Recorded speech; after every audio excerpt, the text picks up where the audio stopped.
Hello my dear students, welcome to Magnet Brains Hindi medium.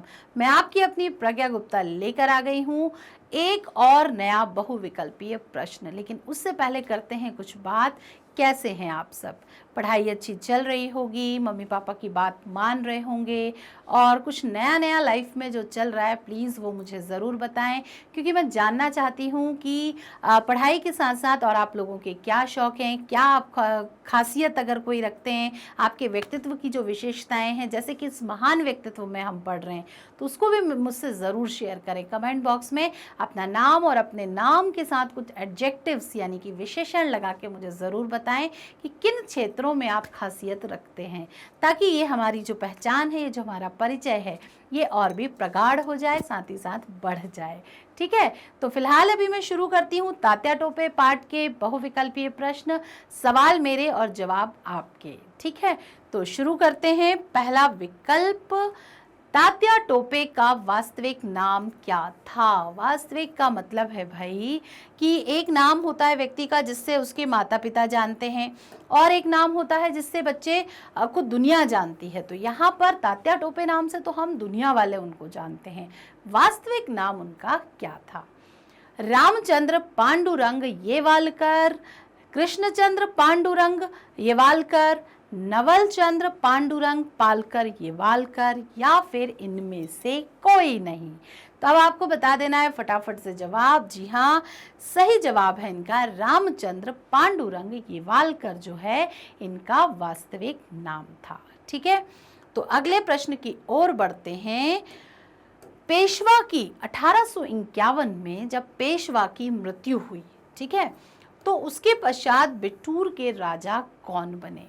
Nana Saheb बने, धुंधुपत बने, उपरोक्त सभी बने, या फिर इनमें से कोई नहीं? तो वहाँ के जो राजा थे वो कौन बने?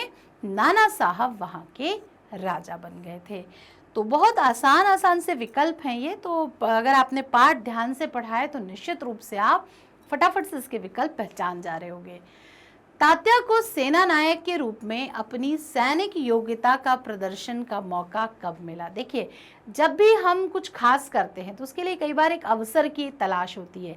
अच्छे काम के लिए हम अवसर की तलाश नहीं करते, लेकिन अब जब एक बहुत अच्छे सैनिक थे तो सैनिक अपनी योग्यता का परिचय तो युद्ध में ही देगा ना, वरना वो ऐसे तलवारबाजी करके आपको बेमतलब में तो अपना युद्ध का परिचय नहीं दे सकता है। तो यहाँ पर तात्या जब सेना नायक बने तो उनको ऐसा पहला अवसर कब मिला था जब वो अपनी सैन्य शक्तियों का परिचय दे पाए?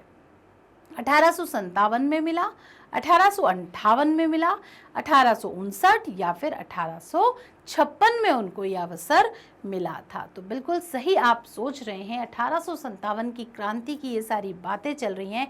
अभी जब हमने पिछले पाठों में लक्ष्मीबाई के बारे में पढ़ा था तब हमने एक विकल्प देखा था वहाँ पर कि लक्ष्मीबाई का जो 1857 की क्रांति थी उसमें एकमात्र बचा वीर कौन था? तब आपने मुझे उत्तर दिया था कि तात्या टोपे उसमें एकमात्र बचे वीर थे। तो यहाँ पर भी इनको जो स्वतंत्रता संग्राम है उसी के बारे में हम बात कर रहे हैं, तो थोड़ा सा दोनों को कर लीजिए कनेक्ट।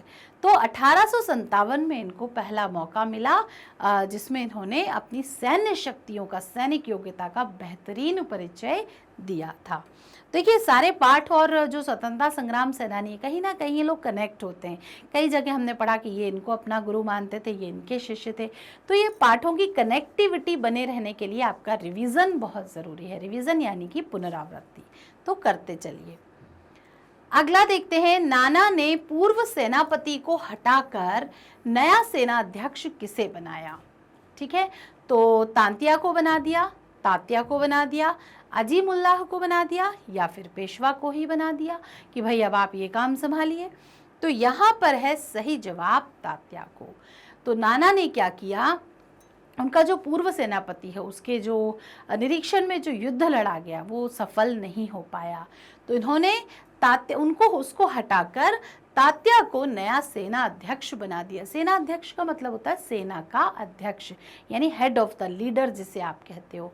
तो तात्या को बना दिया था। उस समय तात्या अपनी योग्यता का अपनी योग्यता का जो परिचय है वो दे भी चुके थे। तो तात्या उनको लगा कि हाँ भाई, ये सेना का जो सेनापतित्व है, जो नेतृत्व है, ये ज़्यादा अच्छे से कर सकता है, तो वो पद इन्हें दे दिया गया।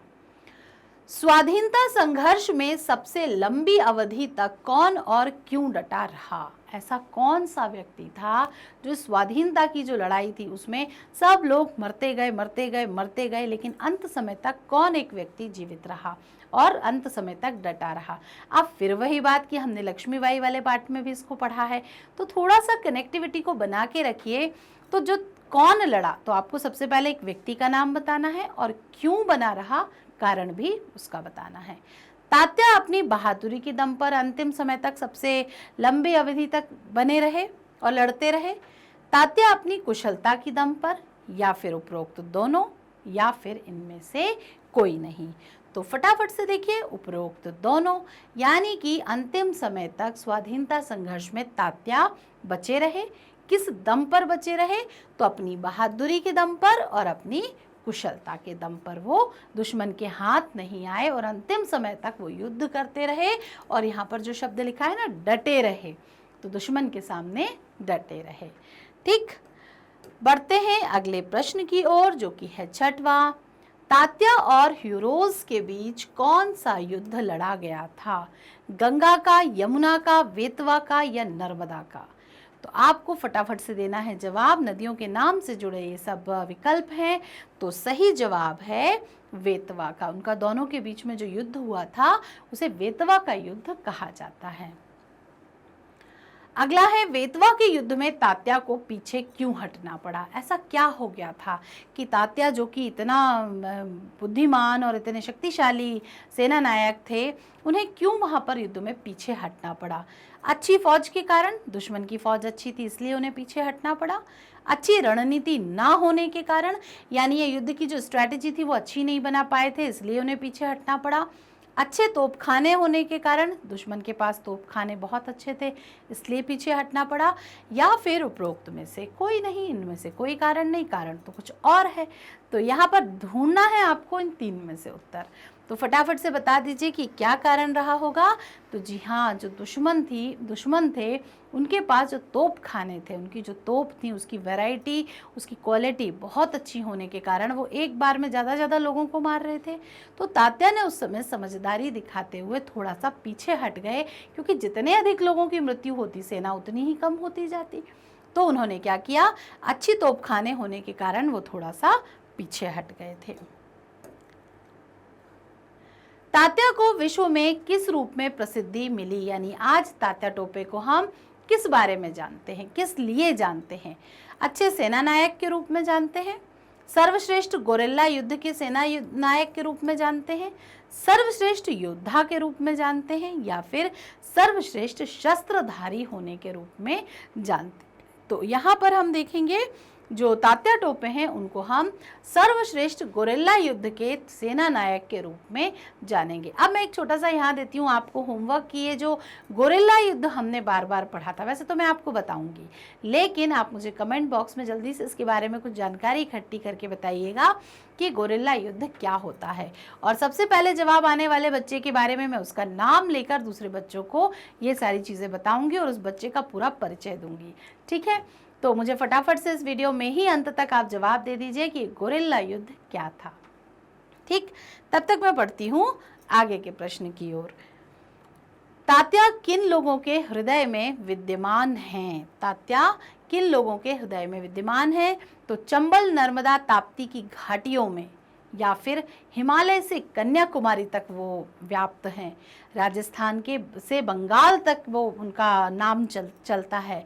उपरोक्त सभी इसका अगला विकल्प है। ये राजस्थान से शब्द है। ठीक है, तो कहाँ से कहाँ तक तात्या का नाम लिया जाता है वो आपको बताना है। क्या चंबल, नर्मदा, ताप्ती की घाटियों में उनका नाम लिया जाता है? हिमालय से लेके कन्याकुमारी तक उनका नाम लिया जाता है? राजस्थान से लेके बंगाल तक उनका नाम लिया जाता है? या फिर उपरोक्त सभी? तो जी हाँ, इसका सही जवाब है उपरोक्त सभी। चंबल हो, नर्मदा हो, ताप्ती की घाटियों में तात्या टोपे को हर कोई जानता है। हिमालय से लेके कन्याकुमारी तक तात्या टोपे को हर कोई जानता है। राजस्थान से लेके बंगाल तक तात्या टोपे को हर कोई जानता है, यानी उपरोक्त सभी इसका जवाब है। अब आप देखेंगे इस बहाने भारत का पूरा नक्शा कवर हो गया है ना। हिमालय से यानी उत्तर से लेके कन्याकुमारी यानी दक्षिण तक की बात कर दी, इधर राजस्थान से लेके बंगाल तक यानी हमने पश्चिम से लेके पूर्व तक की बात कर दी, और नदियों का जो दायरा है वो तो सर्व जगहों पर फैला हुआ है ना। तो इस प्रकार तात्या को पूरा भारत जानता है, इसको बड़े ही सुंदर शब्दों में परिभाषित कर दिया गया है इस प्रकार से। तो इस प्रकार तात्या टोपे को बच्चा बच्चा जानता है। अब है यहाँ पर अंतिम प्रश्न हमारा, तात्या का नाम किस रूप में लिया जाएगा। भाई आप जानते तो हैं, लेकिन किस रूप में तात्या को हम याद करेंगे। एक वीर सपूत के रूप में याद करेंगे, एक राष्ट्रीय वीर के रूप में याद करेंगे, एक शहीद के रूप में याद करेंगे, या फिर उपरोक्त सभी। तो यहाँ देखते हैं जवाब, एक राष्ट्रीय वीर के रूप में हम तात्या टोपे को याद करेंगे। अब राष्ट्रीय वीर क्यों? क्योंकि पूरा का पूरा जीवन जिसने अपने राष्ट्र की रक्षा और सुरक्षा में लगा दिया तो वो राष्ट्रीय हुआ। वीर तो वीरों वाली बात, जो हमने उनका जीवन परिचय देखा, पूरा का पूरा जीवन देखा, तो उन्होंने अपनी वीरता का परिचय किस खूबसूरती के साथ दिया है, किस वीर भाव के साथ, साहस के साथ दिया है, तो वे एक राष्ट्रीय वीर के रूप में जाने जाएंगे। शहीद तो वह हुए थे, लेकिन उनकी शहादत को हम वीरता का नाम देते हुए यहाँ पर उन्हें एक राष्ट्रीय वीर के रूप में जानेंगे। तो इस प्रकार हमने तात्या टोपे का पूरा जीवन परिचय बहुत अच्छे से जान लिया है। यानी अब इस महान व्यक्तित्व की पुस्तक में उन्हें क्यों शामिल किया गया है, इसका जवाब आपके पास स्वयं पहुंच गया है। ठीक है, तो अब यहाँ से अब आपको क्या करना है, इस पाठ का रिवीजन करना है, सारे विकल्पों को एक बार देख लेना है, प्रश्नोत्तरों को देख लेना है, और जहाँ अगर कोई मुश्किल आती है तो फिर मुझे बताना है कमेंट बॉक्स में। ठीक है, और जो मेरा एक छोटा सा होमवर्क है कि गोरिल्ला युद्ध क्या था, उसका जवाब मुझे ज़रूर दीजिएगा, क्योंकि अभी तक मुझे कोई खास जवाब इसका सही उत्तर प्राप्त नहीं हुआ है। तो जब आप इस वीडियो को देख रहे हैं तब आप इस गोरिल्ला युद्ध के बारे में कुछ मुझे ज़रूर बताइएगा, वरना मैं तो आपको बताऊंगी ही। ठीक है, और मैग्नेट ब्रेन्स में यहाँ पर आपको क्या क्या सुविधाएं हैं उसका एक फटाफट से रिव्यू आपको दे देती हूँ कि सिर्फ आपकी ही कक्षा नहीं, बल्कि कक्षा 6 से लेके 12वीं तक हर एक विषय और हर एक बोर्ड के बारे में ढेरों वीडियो यहाँ पर उपलब्ध हैं। तो बस अपनी रुचि, अपनी आवश्यकता के अनुसार, बस उस हंस की तरह, जैसे हंस मोती को चुग लेता है ना, बस वैसे ही अपने काम का वीडियो ढूंढिए, देख डालिए और अपना विकास होने दीजिए। ठीक है, तो चाहे सीबीएसई इंग्लिश मीडियम हो, हिंदी मीडियम हो, UP board, Bihar board, MP board, प्रतियोगी परीक्षाएं, एनटीएससी, सीयूईटी जैसे एग्जाम्स हो, ओलंपियाड्स हो, या फिर स्पोकन इंग्लिश, सभी का खजाना यहाँ पर उपलब्ध है। तो बस खोजिए, देखिए और आगे बढ़ते रहिए। हमारे साथ बने रहने के लिए, नए लोगों को जोड़ने के लिए आप फेसबुक, इंस्टाग्राम, ट्विटर और टेलीग्राम की मदद ले सकते हैं। बुक्स और ई बुक्स की कलेक्शन के लिए डिस्क्रिप्शन बॉक्स में जो लिंक दिए, फटाफट बस उस पर क्लिक करके उसे हासिल कर सकते हैं। वीडियो को लाइक, कमेंट और शेयर करना वैसे तो आप नहीं भूलते हैं, फिर भी याद दिलाना मेरा फ़र्ज़ है। तो जैसे आप वीडियो को लाइक करते हैं, कमेंट्स कर रहे हैं, वैसे ही बस शेयरिंग को भी थोड़ा बढ़ा दीजिए, क्योंकि ज्ञान बांटने से बढ़ता है, और ये जो ज्ञान की गंगा है इसे हमें बहाते रहना है और खुद भी गोते लगाते रहना है। मिलते हैं अपने अगले वीडियो में एक नए महान व्यक्तित्व के साथ। कीजिए मेरा इंतजार, तब तक रखिए अपना खास ख्याल, पढ़ाई करते रहिए और अपने मम्मी पापा का खूब ख्याल रखिए। Bye bye.